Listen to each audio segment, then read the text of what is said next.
ഞാൻ നിങ്ങളുടെ Vincent Jacob.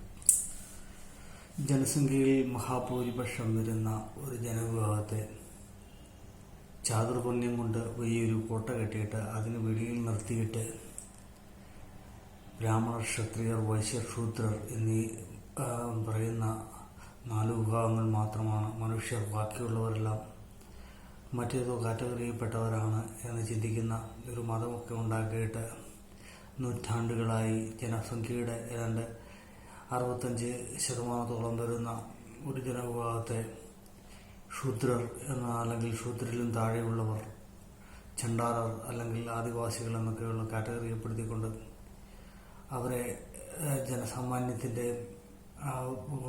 വികാരങ്ങളെ ഒരു വിധത്തിലും പരിഗണിക്കാതെ അവരെ സമൂഹത്തിൻ്റെ മുഖ്യധാരയിൽ നിന്ന് എന്നും അകറ്റി നിർത്തിയിരിക്കുന്ന ഒരു സെറ്റപ്പായിരുന്നു ഇവിടെ ഹൈന്ദവ മതത്തിലെ അല്ലെങ്കിൽ സനാതന ധർമ്മത്തിലെയൊക്കെ ധർമ്മവർണ്ണാശ്രമ രീതികളെന്ന് പറയപ്പെടുന്നത്.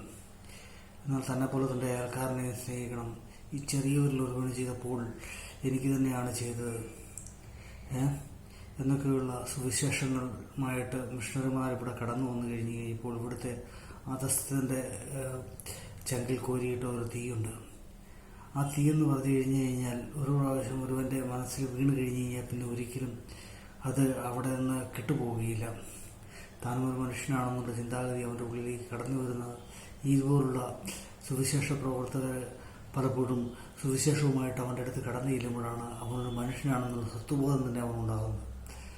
അപ്പോൾ ഈ വിധത്തിലുള്ള വർണ്ണാശ്രമ ബോധം ഇനിയും കുറേ കാലത്തോടുകൂടി അല്ലെങ്കിൽ ഒരു നൂറ്റാണ്ട് കൂടി ചിലപ്പം ഇന്ത്യയിൽ പച്ച പിടിച്ച് നിന്നേക്കാം. അതിനപ്പുറത്തേക്ക് അതിനൊരു സാധ്യത ഞാൻ കാണുന്നില്ല.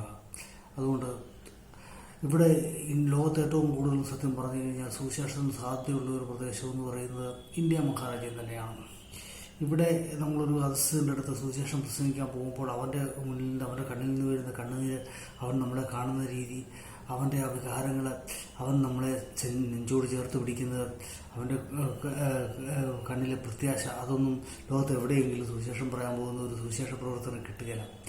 അപ്പോൾ അങ്ങനെ അത്രയും സ്വീകാര്യത കിട്ടുന്ന ഒരു സ്ഥലത്ത് സുവിശേഷം പ്രസംഗിക്കപ്പെടുന്നില്ല എന്ന് പറഞ്ഞു കഴിഞ്ഞാൽ അതിന് ലോകത്തിലെ ഏറ്റവും വലിയ ഒരു പ്രഹേളികയായിട്ട് മാറും.